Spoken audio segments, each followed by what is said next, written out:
శ్రీ గురుభ్యో నమః. మనం వాల్మీకి రామాయణంలో యుద్ధకాండ నుండి 91వ సర్గ అయిన ఇంద్రజిత్తు మరణం చూస్తున్నాము. ఆ మహాపరాక్రమవంతుడు ఇంద్రజిత్తు విరధుడు అయిపోయి నేల మీద నిల్చున్నాడు. మహోగ్రుడు అయి పరాక్రమంతో జ్వలించినాడు. అప్పుడు ఆ ధనుర్ధరులు ఇంద్రజిత్తు లక్ష్మణుడు ఒకరినొకరు జయించాలి అని అనుకున్నారు. మహారణ్యంలో మదపటేనుకుల వలె అంతటి ఆ వీరులు ఒకరినొకరు ఎదుర్కొన్నారు. అప్పుడు తమ తమ నాయకులతో పాటు అటు రాక్షస యోధులు ఇటు వానర యోధులు కలియపడి పోరాటాన్ని సాగించారు. అన్ని వైపులా అన్యోన్యము చంపివేసుకోవడము మొదలుపెట్టారు.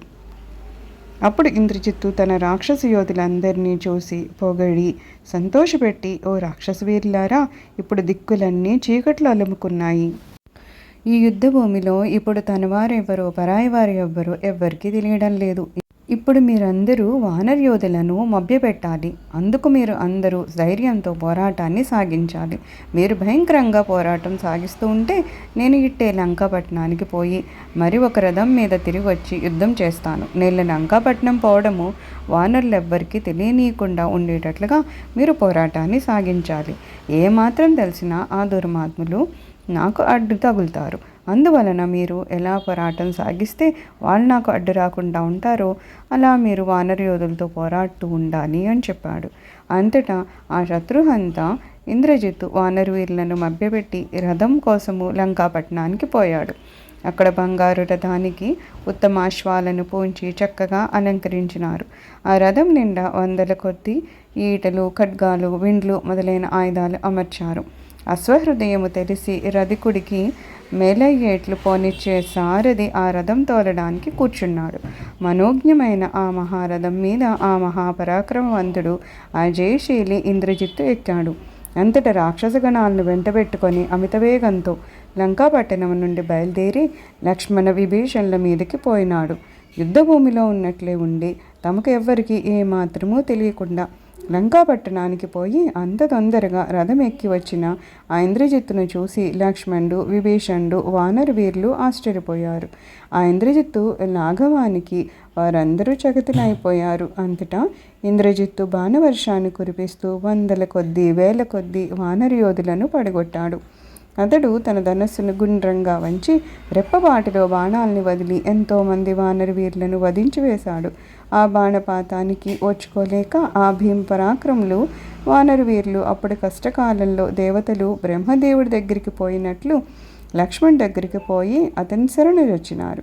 అప్పుడు లక్ష్మణుడు కోపంతో మండిపడుతూ తన హస్తలాఘవాన్ని చూపించడానికి ఒకే ఒక్క బాణం వదిలి ఇంద్రజిత్తు కార్ముకాన్ని నరికివేసినాడు. అప్పుడు ఇంద్రజిత్తు ఇట్టే మరి ఒక ధనస్సును తీసుకొని ఎక్కుపెడుతూ ఉంటే లక్ష్మణుడు చూసి ఆ వింటిని కూడా 3 బాణాలు వదిలి విరగొట్టినాడు. అంతటితో వదిలిపెట్టకుండా ఆ ఇంద్రజిత్తు వక్షస్థలాన్ని గురిచేసి విషసర్పాల వంటి 5 బాణాలను వదిలినాడు. ఆ 5 బాణాలు ధనస్సులు పోగొట్టుకున్న ఇంద్రజిత్తు కాయాన్ని భేదించుకుని పోయి ఎర్రటి పాముల వలె నేల మీద పడ్డాయి. ఇంద్రజిత్తు తొడుక్కొని ఉన్న కవచం తెగిపోయింది. నోట నెత్తురు కక్కినాడు. కానీ వెంటనే గట్టి అల్లెత్రాడుతో బలవత్తరమైన గొప్ప ధనస్సును తీసుకొని దేవేంద్రుడు వర్షం కురిపించేటట్లుగా అమిత వేగంతో లక్ష్మణుడి మీద బాణవర్షాన్ని కురిపించాడు. అందుకు ఆ అరిందముడు లక్ష్మణుడు కలవరపడకుండా ఎదిరించనలవి కానీ ఆ బాణవర్షాన్ని తన బాణాలతో నివారించాడు. అంతటా ఆ మహాపరాక్రమవంతుడు లక్ష్మణుడు ఏమాత్రమూ సంభ్రమపడకుండా ఇంద్రజిత్తు మీద బాణాల్ని వదులుతూ తన పరాక్రమాన్ని అద్భుతంగా చూపించాడు. అప్పుడు లక్ష్మణుడు క్రుద్ధుడైపోయి ఒక్కొక్క రాక్షసుడిని 3 బాణాలతో పడగొట్టి తన బాణ ప్రయోగ లాఘవాన్ని ప్రదర్శిస్తూ ఇంద్రజిత్తు మీద అనేక బాణాలను వదిలాడు. ఆ శత్రుహంత ఇంద్రజిత్తు శత్రువు చేతిలో అలా దెబ్బతింటూ వెంటనే ధనస్సును తీసుకొని లక్ష్మణుడి మీద ఎన్నో బాణాలని వదిలాడు. ఆ ఇంద్రజిత్తు వదిలిన బాణాలన్నీ తన మీద వచ్చి పడే లోపలనే లక్ష్మణుడు తన తీక్ష్ణ బాణాలతో వాటినన్నింటినీ దారిలోనే విరగొట్టాడు. ఆ ధర్మాత్ముడు రధికోత్తముడు లక్ష్మణుడు అంతటా ఆ ఇంద్రజిత్తు రథసారథి మీద కణుపులు వంగిన కత్తివాయి అమ్ము వదిలాడు. ఆ అమ్ము పోయి ఆ రథసారథిని పడగొట్టింది. వాడు చచ్చి నేలకూలాడు. సారథి పడిపోయినప్పటికీ ఆ రథానికి కట్టిన గుర్రాలు కలవరపడిపోకుండా ఆ రథాన్ని మండలాకారంగా తిప్పుతూ శత్రు బాణాలను తప్పించసాగాయి. అందుకు లక్ష్మణుడు ఆశ్చర్యపోయాడు. ఉత్తర క్షణాన కోపపరవశుడు అయి ఆ రణరంగంలో అందరూ హడిలిపోయేటట్లుగా గుర్రాలకు గురి చేసి బాణాలను వదిలాడు. ఇంద్రజిత్తు అది సహించలేక తక్షణమే లక్ష్మణుడి మీదకు 10 బాణాలను వదిలాడు. విషసర్పాల వంటి ఈ వజ్రతుల్య బాణాలు లక్ష్మణుడి కాంచన కవచానికి తాకి కింద పడిపోయింది. లక్ష్మణుడు తొడుక్కొని ఉన్న ఆ కాంచన కవచము అభేద్యము అని ఇంద్రజిత్తు తెలుసుకున్నాడు. వెంటనే లక్ష్మణుడి లలాటాన్ని గురిచేసి మంచి బంగారు పింజలతో ఉన్న 3 బాణాలను వదిలాడు. ఆ 3 బాణాలు నొసటను గుచ్చుకొని అప్పుడు లక్ష్మణుడు ఆ యుద్ధభూమిలో 3 శిఖరాల పర్వతం వలె శోభించినాడు. ఇంద్రజిత్తు వదిలిన బాణాలు గుచ్చుకొని బాధపడుతూ ఉన్నప్పటికీ లక్ష్మణుడు తన వెంటి అల్లెతాడిని ఆ కర్ణాంతములాగి కుండలాలతో దగదగలాడుతూ ఉన్న ఇంద్రజిత్తు మీద 5 బాణాలని వదిలాడు. అప్పుడు ఆ సూర్యులు, ఆ భయంకర పరాక్రములు, ఆ మహాబల ధనుద్ధరులు లక్ష్మణ ఇంద్రజిత్తుల వివిధ బాణాలతోనూ ఒకరినొకరు కొట్టుకున్నారు. ఉభయులు దేహాలు నెత్తురుతో తడిసిపోయి విరగపోసిన మోదుగ చెట్ల వలె కనిపించారు. ధనుద్ధరులు ఉభయులు జయించవలెను అని సంకల్పించుకున్నారు. ఒకరినొకరు ఎదిరించుకొని సమస్త అవయవాల్లోనూ భయంకరము అయిన బాణాలను వదులుకొన్నారు. అంతటా ఇంద్రజిత్తు కోపంతో చెలరేగి ఆ యుద్ధభూమిలో ఉన్న విభీషణుడి ముఖాన 3 ఇనుప బాణాలను వదిలాడు. అంతటితో తృప్తి చెందక వానరయూధపతుడు ఒక్కరి మీద ఒక్కొక్క బాణం వదిలి నొప్పించాడు. అప్పుడు ఆ మహాపరాక్రమవంతుడికి విభీషణుడికి మహా చెడ్డ కోపం వచ్చింది. తన గద తీసుకొని ఆ దుర్మాత్ముడి రథానికి కట్టిన గుర్రాలను కొట్టాడు. ఆ గద దెబ్బలకు ఆ గుర్రాలు చచ్చిపోయాయి. గుర్రాలు పడిపోగానే ఆ మహాపరాక్రమవంతుడు ఇంద్రజిత్తు రథం దిగాడు. రథశక్తిని తీసుకొని పినతండ్రి మీదకు విసిరివేశాడు. విభీషణుడి మీద పడబోతున్న ఆ రథశక్తిని లక్ష్మణుడు చూశాడు. తక్షణమే దాన్ని గురిచేసి తీక్ష్ణ బాణాలను వదిలాడు. ఆ రథశక్తి ముక్కలు ముక్కలు అయి నేల మీద కూలింది. విభీషణుడికి కోపం వచ్చింది. గట్టి ధనస్సు తీసుకున్నాడు. ఇంద్రజిత్తు వక్షస్థలాన్ని గురిచూచి వజ్రం వంటి 5 బాణాలను వదిలాడు. బంగారు పింజలతో ఉన్న ఆ బాణాలు గురి తప్పకుండా సూటిగా పోయి ఇంద్రజిత్తు కాయాన్ని భేదించి నెత్తురుతో తడిసి ఎర్రటి పాముల వలె బయటకొచ్చింది. ఆ ఇంద్రజిత్తుకు అప్పుడు కోపం వచ్చింది. తన పినతండ్రిని కొట్టి చంపివేయాలి అనుకున్నాడు. యముడు తనకు ఇచ్చిన బాణాన్ని తీసుకొని వెంటికి ఎక్కించాడు. ఆ మహాబాణాన్ని ఇంద్రజిత్తు ఎక్కుపెట్టడం లక్ష్మణుడు చూశాడు. అంతటా ఆ మహాతేజోవంతుడు లక్ష్మణుడు దేవేంద్రుడితో కూడా సురాసురులు ఎవ్వరూ తట్టుకోలేని బాణాన్ని తీసుకున్నాడు. ఆ బాణాన్ని జయించిన వారు కానీ ఎదిరించిన వారు కానీ అది వరకు ఎవ్వరూ లేరు. మహాధైర్యవంతుడు కుబేరుడు స్వయంగా ఆ బాణాన్ని లక్ష్మణుడికిచ్చాడు. ఆ బాణాన్ని తన ధనస్సులో సంధించాడు. అంతటా అటు ఇంద్రజిత్తు యముడు ఇచ్చిన బాణాన్ని, ఇటు లక్ష్మణుడు కుబేరుడిచ్చిన బాణాన్ని తమ తమ ధనస్సుల్లో సంధించారు. ఇనుప గుదియుల వంటి తమ తమ బాహువులతో తమ తమ చెవుల వరకు అల్లెత్రాళ్ళు లాగారు. ఆ అల్లెత్రాళ్ళు మోగాయి. ఆ మ్రోతలు క్రౌంచపక్షుల కేకల వలె వినిపించాయి. అప్పుడు ఆ బాణాలు 2 కాంతి అతిశయంతో మంటలు మండుతూ ఉన్నట్లు కనిపించింది. ఆ ఉభయల ధనస్సుల్లో నుంచి వెలువడిన ఆ 2 బాణాల దగదగల వలన అప్పుడు ఆకాశం భాసించింది. ఆ 2 బాణాలు ఒకదాని ముఖం ఒకదానికి తాకింది. ఘోరాకారంలో ఉన్న ఆ బాణాలు 2 ఒకదాన్నొకటి వరుసుకున్నాయి. పొగలు రాజుకుంటూ పెద్ద పెద్ద మంటలు రగులుకొంటూ నిప్పుల రవ్వలు రేగాయి. అంతరిక్షంలో ఆ 2 బాణాలు చిత్ర విచిత్రంగా ఆ వీరులు లక్ష్మణ ఇంద్రజిత్తులు ఉభయులు తమ తమ బాణాలు దెబ్బతిని పడిపోవడం చూసి సిగ్గుపడ్డారు. ఉత్తర క్షణాన ఉభయులకు కోపం పుట్టుకొని వచ్చింది. వెంటనే లక్ష్మణుడు వారణాస్త్రాన్ని తీశాడు. దేవేంద్రుడు అంతటి వాణ్ణి జయించిన ఇంద్రజిత్తు అది చూశాడు. రుద్రదేవతాకము అయిన అస్త్రాన్ని వదిలి వారణాస్త్రాన్ని పరమాద్భుతంగా పడగొట్టినాడు.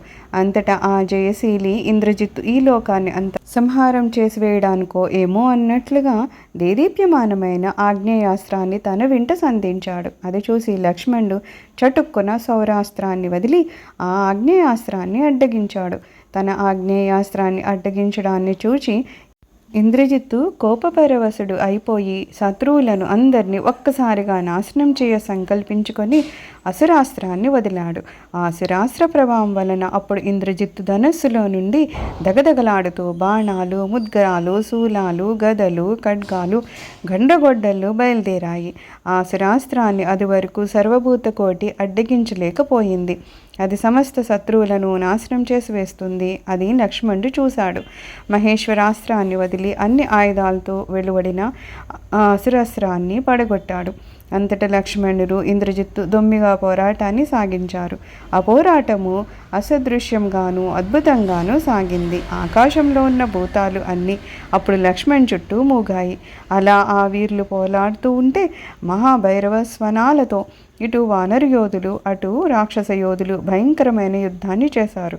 అప్పుడు సమస్త భూతకోటి అక్కడ ఆకాశంలో సమావేశమయ్యింది.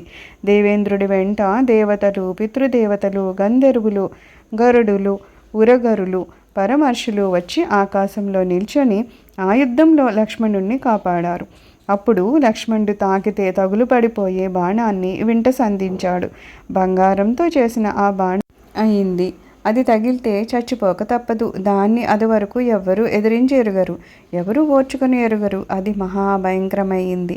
ఆ బాణాన్ని అది వరకు దేవ సమూహాలన్నీ పూజించాయి.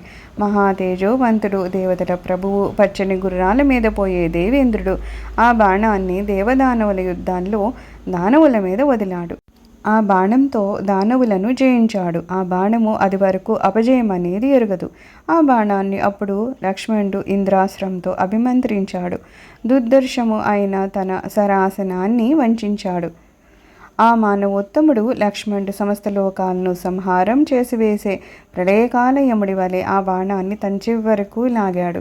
ఆ కాంతిమంతుడు అంతటా కార్యసాధనము కోసము ఆ బాణం వంక చూసి, ఓ బాణమా, దశరథ మహారాజు జ్యేష్ఠపుత్రుడు రాముడు ధర్మాత్ముడు, సత్యసంధుడు, ఎదిరించనలివి కాని పరాక్రమవంతుడు అయినట్టయితే నీవు ఈ ఇంద్రజత్తును వధించు అని చెప్పాడు.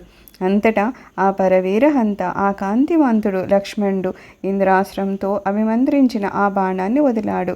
అది గురి తప్పకుండా సూటిగా పోయింది. శిరస్త్రాణముతో జగదగలాడే కుండలాలతోనూ ఉన్న ఇంద్రజిత్తు శిరస్సును ఆ బాణం ఖండించింది.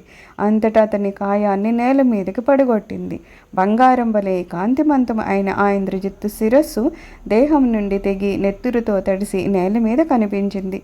ఇంద్రజిత్తు అలా హతుడు అయి తలకు పెట్టుకున్న శిరస్త్రాణంతోనూ, దేహానికి తొడుక్కున్న కవచంతోనూ, చేతితో పట్టుకున్న శరాసంతోనూ నేల కూలిపోయాడు. వృత్రాసురుడు హతుడు అయినప్పుడు దేవతల వలె అప్పుడు విభీషణుడు, వానర వీర్లు సింహనాదాలు చేశారు. ఆకాశంలో దేవతలు, మహర్షులు, గంధర్వులు సంతోషమైన ధ్వనులు చేశారు. అప్పుడు వానర యోధులు ఘోరంగా చంపివేస్తూ ఉంటే రాక్షస యోధులు తెలివి తప్పి ముద్గరాలు, శూలాలు, గండ్రగొడ్డళ్ళు మొదలైన ఆయుధాలు వదిలిపెట్టి కొందరు లంకా పట్టణానికి అభిముఖంగా పరిగెత్తారు. వానర యోధులు తరుముతూ ఉంటే కొందరు రాక్షస యోధులు దశదిశలా పరుగులెత్తారు. కొందరు సముద్రంలో పడిపోయారు. కొందరు కొండల్లోకి పరిగెత్తుకొని పోయి దాక్కున్నారు. ఒక్క రాక్షసుడైనా అక్కడ నిలవలేదు. అందరూ పరుగులెత్తి పారిపోయారు. సూర్యాస్తం అయిపోగానే సూర్యకిరణాలు కనబడకుండా పోయేట్లు ఇంద్రజిత్తు పడిపోగానే రాక్షస యోధులందరూ అయిపు లేకుండా పారిపోయారు. నేల మీద పడ్డ ఇంద్రజిత్తు మొండెము అప్పుడు కొంచెం సేపు కొట్టుకులాడి కిరణాలు మాసిపోయిన సూర్యుడి వలెను, ఆరిపోయిన అగ్నిహోత్రం వలెను కనిపించింది. ఆ ఇంద్రజిత్తు చావుతో లోకంలో పీడలన్నీ వదిలిపోయి, కీళ్ళు అన్నీ తొలగిపోయి ఈ ప్రపంచమంతా ప్రశాంతంగా కనిపించింది. సమస్త దేవతలు, దేవేంద్రుడు అందుకు సంతోషించారు. సంతోషాతిశయంతో దేవతలు ఆకాశంలో మ్రోగించిన దుందుబుల చప్పుళ్ళు, గంధర్వులు, అప్సరసులు ఆడిన మనోహర ధ్వనులు వినిపించాయి. అంతట దేవతలు పూలమాన కురిపించారు. దేవతలందరూ లక్ష్మణుణ్ణి ప్రశంసించారు. దశ దిశలో నిర్మలంగా కనిపించాయి. సర్వలోకాలను భయపెట్టిన ఆ ఇంద్రజిత్తు చచ్చిపోగానే దేవతలు, గంధర్వులు, దానవులు అక్కడికి వచ్చారు. లక్ష్మణ్ణి చూసి ఇక మహర్షులకు భయం వదిలిపోయిందని చెప్పి మెచ్చుకొని వెళ్ళిపోయారు. అప్పుడు వానరయూధపతులు అందరూ అసమాన బలవంతుడు అయిన ఇంద్రజిత్తును చంపివేసిన లక్ష్మణుణ్ణి చూసి సంతోషాతిశయంతో కొనియాడారు. విభీషణుడు, భల్లూకరాజు జాంబవంతులు లక్ష్మణుణ్ణి అభినందించారు. ఆ వానరులందరూ పట్టరాని సంతోషంతో సింహనాదాల్ని చేశారు, అరిచారు, ఎగిరి గంతులేశారు, గర్జించారు. లక్ష్మణ్ చుట్టూ మోగారు. మళ్ళీ సంతోషంతో తమ తమ వాలాలతో శిలలు మొదలైన వాటిని పగలగొట్టారు, చెట్లను పీకేశారు. లక్ష్మణుడు జయించినాడు, జయించినాడు అని ఆకాశం పగిలిపోయేటట్లు కేకలు వేశాడు. అంతటా ఇంకా సంతోషం పట్టలేక ఆ వానరయోధులు ఒకరినొకరు కౌగిలించుకున్నారు. వివిధ విధాల లక్ష్మణుణ్ణి ప్రశంసించారు. ఇంద్రజిత్తు చనిపోయినట్లు దేవలోకంలో ఉన్న దేవతలు చారుణులు చెబితే తెలుసుకున్నారు. సంతోషంతో ఆ యుద్ధభూమికి వచ్చారు. ఎవరికీ అలవి కాని ఆ ఇంద్రజిత్తుతో పోరాడి జయించిన లక్ష్మణ్ణి చూసి మరింత సంతోషపడ్డారు. సర్వం శ్రీరామచరణారవిందార్పణమస్తు. లోకా సమస్తా సుఖినో భవంతు. ఓం శాంతి శాంతి శాంతి.